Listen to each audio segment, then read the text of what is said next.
Amazon reported its widely anticipated quarterly financial results after the stock markets closed on May 1st, 2025.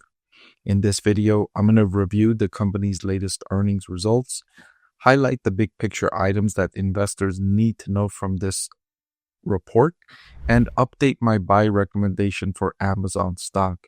Coming into this quarterly earnings update, I had Amazon rated as one of the best stocks to buy in 2025. I'll let you know if I still think it's one of the best following this earnings update. I want to thank the Motley Fool for sponsoring this video. Visit fool.com/Parkev for the 10 best stocks to buy now.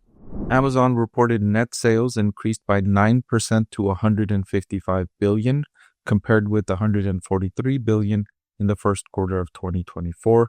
That's along the lines of what management told investors they would report in the upcoming quarter.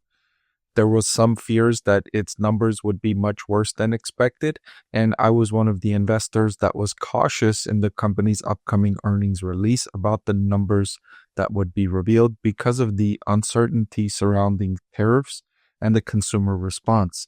So it was good to see that the company's sales number came in as the management team forecasted before all of these disruptions from tariffs came into play. One unfortunate sign from the company's latest quarter was the AWS segment sales, which increased by only 17% year over year to $29.3 billion.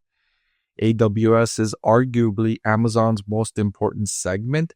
This is the segment that generates the largest, the highest profitability, the profit margins.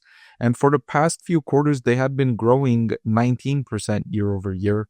And this decline sequentially for the year over year growth rate is something that I know investors are not going to be pleased with, especially after all of the investment Amazon has placed into its capital expenditures to increase its capabilities in artificial intelligence. And the segment actually decelerated, the second derivative, the rate of increase declined. Amazon's operating income increased hugely to $18.4 billion in the first quarter, compared with $15.3 billion in the same quarter last year, a $3.1 billion increase in operating income, and all three of its segments improved profitability. The North American segment, which is the one I was most concerned about because this is the segment that's most impacted by tariffs, operating income actually increased in this segment to $5.8 billion compared with $5 billion in the first quarter last year. Operating cash flow increased by 15% to $114 billion for the trailing 12-month period compared to $99 billion for the period that ended March 31st, 2024. The company generated cash flow from operations of $114 billion. That's truly impressive, generating that much cash flow in a business. Also interesting, the company began testing Zoox, which is its driverless car segment in Los Angeles, and this is now the 6th location for Amazon's self-driving technology. And Amazon and Alphabet have been expanding their self-driving technology to several cities, already testing and developing, offering driverless rides. Now, I haven't seen these in Los Angeles yet, but when I visited Las Vegas last year, I saw a lot of these Zoox driverless cars in Las Vegas.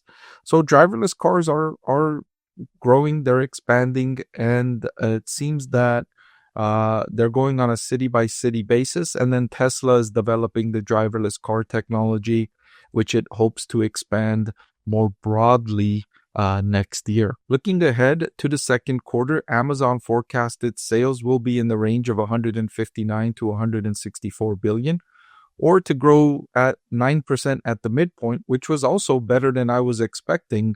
They don't seem to expect a meaningfully negative hit from tariffs. If they do expect that, I expect to hear from the company's management team during the conference call, which is probably happening right now as I'm recording this video. Of course, I will be reviewing the company's conference call, and I'll have several videos evaluating what the management team says in the conference call. But so far, I'm really liking what I saw from Amazon. They're also forecasting operating income to come in between 13 and 17.5 billion, which at the midpoint would be about 15 billion, which would be an increase compared to last year where they reported 14.7 billion in the same quarter. So not seeing any meaningfully negative hit from tariffs, even though I'm sure their sellers are experiencing that negative hit already from the tariffs placed on China, especially their third-party sellers on the platform are experiencing these negative circumstances. But Amazon as a whole is weathering this storm really, really well. So let me share with you the valuation again according to my proprietary discounted cash flow model. I'm not going to go through each step and how I derived this calculation. If you want more access to discounted cash flow valuation videos where I do go through step by step, you could join my channel as a member. There are dozens of videos on those calculations. I'm just going to focus on the outcome here. And the intrinsic value per share came in at $255. The current market price is $190, so it looks undervalued according to my discounted cash flow calculation. I also like to go to finchat.io to get the forward price to earnings ratio of the businesses that I'm evaluating. And on a forward PE of 30.6, Amazon also looks undervalued. It's near the cheapest it's been according to this metric, going all the way back to January of 2023. So both in terms of the forward PE and in terms of my DCF, Amazon stock looks undervalued, and they seem to be weathering the impacts from tariffs relatively well. Of course, I'm going to look to hear more about that during the company's conference call, which they may shed more light on how they're reacting to and how the business is reacting to tariffs. So as I mentioned, I've had Amazon stock rated as one of my top 9 stocks to buy in 2025.